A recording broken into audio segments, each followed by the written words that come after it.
Bem-vindo ao Devocional 2024, que tem sido maravilhoso e as mensagens que eu recebo de diversas pessoas falando sobre o quão tem sido beneficiado a elas cada um dos vídeos que aqui temos feito.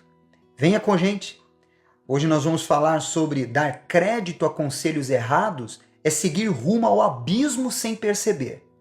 E arrancar o problema pela raiz ou criar mais problemas? E quais são os gigantes que você precisa derrubar? Se você ainda não acompanhou os vídeos anteriores, então acompanhe. E é claro, deixa aí o seu like, curta, comente e envie para o maior número de pessoas esse vídeo, que é mais que especial. No capítulo 19 de 2 Samuel, que nós estamos aqui falando sobre ele, nós vemos algo muito importante. Existem momentos em nossas vidas que temos que seguir em frente. É doloroso, mas é necessário. Caso contrário, consequências piores surgirão. Isso se referindo ao fato de Davi ele estar há dias chorando a morte de Absalão, que planejou a sua morte. A gente sabe que a dor que um pai sente ao perder o filho é algo que, com certeza, só quem já viveu pode afirmar. Mas Davi era rei, ele precisava seguir em frente.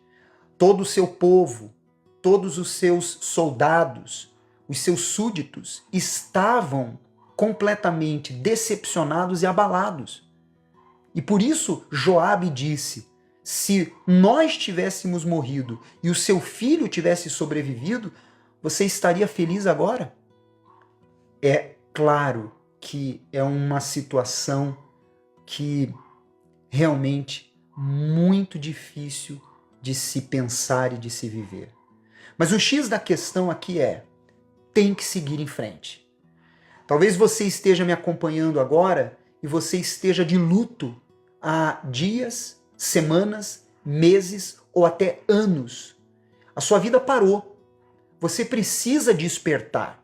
Você precisa seguir em frente, porque a sua vida não acabou. Você pode ter perdido uma pessoa amada, você pode ter sofrido uma grande decepção, mas você tem que seguir em frente. Por isso você tem que olhar para coisas que são agradáveis, positivas, alimentar a sua mente de coisas que são saudáveis. Você tem que orar, colocar diante de Deus essas suas dores e crer que aquilo que virá pela frente vai produzir na sua vida coisas positivas e naqueles que são ao seu redor, como aconteceu com Davi. No versículo 13, nós vemos que Davi ele substituiu Joabe por Amasa no comando do exército. Muitas vezes, quando se lê esta passagem, não se entende como pode. Amasa foi comandante de Absalão, como que ele pode ter feito isso? Naquele momento, Davi estava demonstrando insatisfação por certos comportamentos de Joabe e uma tática, na verdade, para conseguir reconquistar os que haviam seguido Absalão. Realmente são decisões que uma pessoa que está em uma determinada posição, ela precisa tomar. Ela vai desagradar a alguns, mas ela vai ter que agir porque ela está olhando no todo. E aí, por isso, Davi teve que agir desta forma.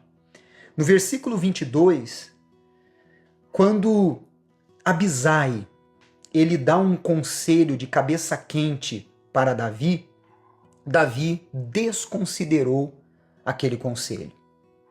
Isso é um ensinamento muito importante para nós. Quero ler com você o versículo 22, porque hoje em dia estamos rodeados de conselhos. Você recebe conselhos nas redes sociais, de influenciadores, você recebe conselhos dentro da sua família, você recebe conselhos dentro da sua empresa, no seu trabalho, e você tem que avaliar muito bem esses conselhos. No caso de Davi, ele recebeu um conselho de Abisai que queria, na verdade, que ele, Davi, vingasse o comportamento de Simei, que apedrejou ele quando saiu de Jerusalém. Mas Davi disse assim: que tenho eu convosco, filhos de Zeruia, para que hoje me sejais adversários? Morreria alguém hoje em Israel? Pois não sei eu que hoje, novamente, sou rei sobre Israel? Então disse o rei a Simei, não morrerás, e lhe jurou. Pense comigo, pense. Aquele conselho que Abisai deu, se você for olhar de uma forma bem limitada, era o correto. Mas era colocar um fogo em um palheiro que ia se alastrar rapidamente, porque, pense comigo, o que seria mais ideal? Matar Simei e ter a tribo de Benjamim contra Davi, dividir mais ainda o reino, ou perdoar Simei e não dividir o reino? Às vezes, certos conselhos que você recebe só vão piorar as coisas.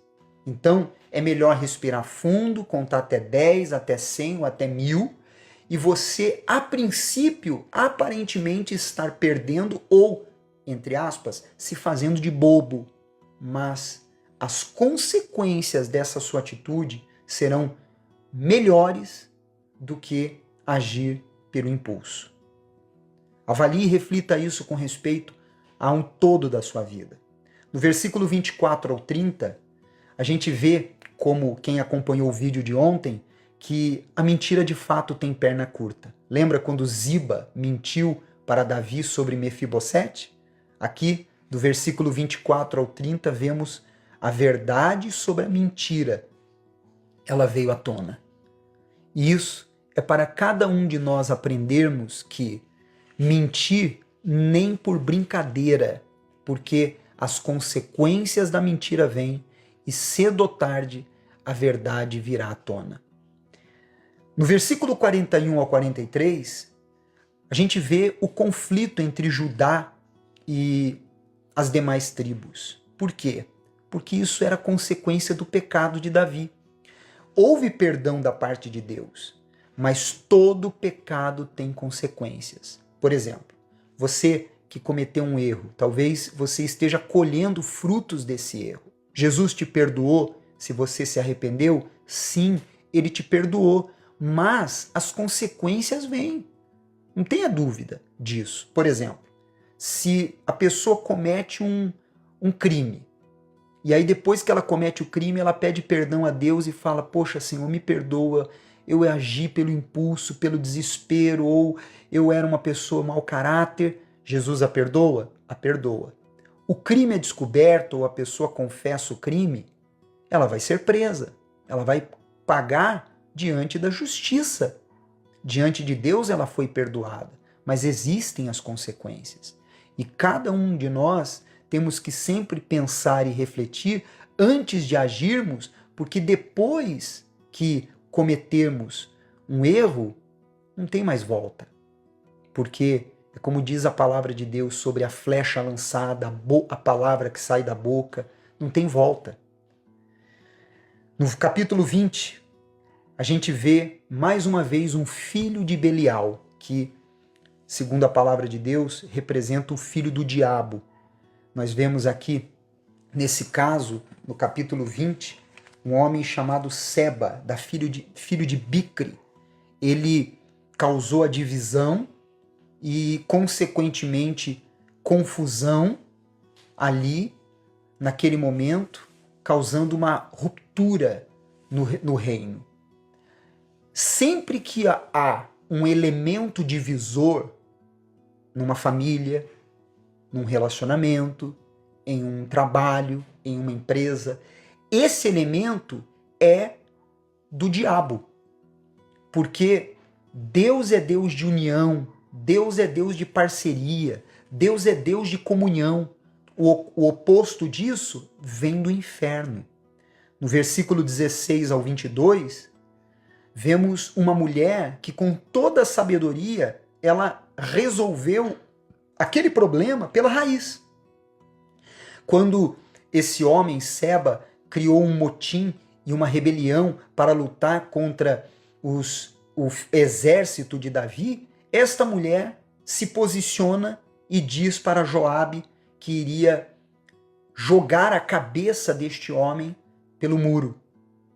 Ou seja, ela não permitiu que várias pessoas e até mesmo talvez uma cidade fosse aniquilada por causa de um homem. O que nós aprendemos com isso? Que todos nós temos que focar o problema. Quando você foca o problema, você encontra a raiz desse problema. E encontrando a raiz do problema, você arranca o problema pela raiz. E, consequentemente, arrancando o problema pela raiz, que você enfrenta na sua casa, nas suas finanças, no seu trabalho, você vai ter a solução de tudo aquilo que está lhe atormentando, lhe oprimindo e lhe afligindo. Pode ser que, por exemplo, essa atitude venha trazer algum tipo de dor ou até mesmo um rompimento de certos relacionamentos? Sim, mas é necessário, porque, guarde isso, a mulher ou um homem sábio, quando estão envolvidos em um problema, foca a solução do problema, foca em extirpar pela raiz o problema e não criar mais problema, ficar comentando do problema, ficar fofocando do problema, ficar lamentando o problema. Isso não vai resolver nada. No capítulo 21, do versículo 1 a 14, nós vemos um acontecimento que é muito polêmico, quando uma fome estava reinando e foi dada a revelação que aquilo era por consequência de erros que foram cometidos até então na época de Saul. E por consequência disso, pessoas que eram descendentes de Saul foram enforcados. Deus se agrada da morte de pessoas? De forma alguma. Mas por que isso aconteceu? Entenda, como nos dias de hoje os juízes são agentes da justiça no cumprimento da lei e da ordem, assim era na época o rei. Ele era um agente da justiça. Aqui trata-se da lei do vingador do sangue. Lembra que nós falamos sobre isso? Está lá em Números, capítulo 35, 19, e Josué, capítulo 20, versículo 3. Interessante que nós não temos dificuldade em entender que pessoas desfrutem dos benefícios dos seus antepassados, né? Mas e o contrário disso?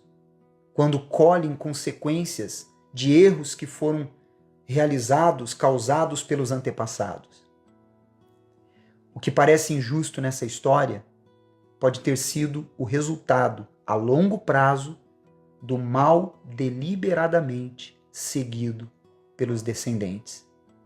Então, tenha entendimento e consciência de que a justiça de Deus ela opera tanto para o bem como também para o mal. E todos nós temos que ter esse entendimento. No versículo 15 ao 22, para finalizar, nós vemos algo que nos motiva e nos fortalece. Não foi só Davi que derrubou o gigante. Seus valentes também derrubaram. Nessa ocasião aqui do versículo 15 ao 22, foram 4 gigantes derrubados. Sabe o que isso significa? Que eu, você, todos nós que cremos e estamos aliados ao Senhor dos Exércitos, também podemos derrubar aquilo que diante de nós pareça ser um gigante. Qual é o gigante que está diante de você? Se você estiver aliado a Jesus, aliado ao Senhor dos Exércitos, ele será derrubado diante de você de forma sobrenatural. Você crê nisso? Então deixe nos comentários escrito: eu creio que vou derrubar os gigantes da minha vida. Escreve lá. Você é especial para Deus. Amanhã estaremos com mais Devocional 2024. Até lá.